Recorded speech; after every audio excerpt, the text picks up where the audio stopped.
To measure current, you start by setting your multimeter to ammeter measurement.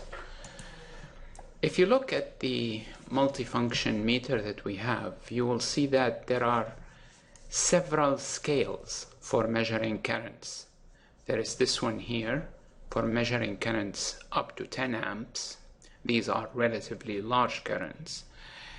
One's in the milliamp range, which is the range we will be mostly working with, and one in the microamp range, 1/1,000,000th of an amp.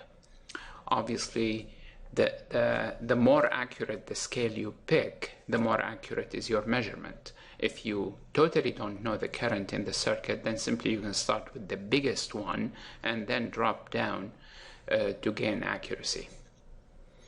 So I'm going to set this to the milliamp, which is the range we'll be working with most of the time. Go back to a circuit now, and suppose you are asked to measure the current that flows through R1. To do that, you connect your multimeter in series with R1. Contrast that with voltage measurement, in which we connected it in parallel. So here, I bring my multimeter in the milliamp setting and simply connect it in series with it.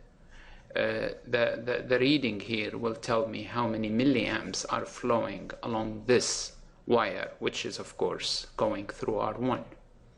Similarly, to measure the current in this line segment, you can put your multimeter here and you'll get the current here, and finally you can also measure it here.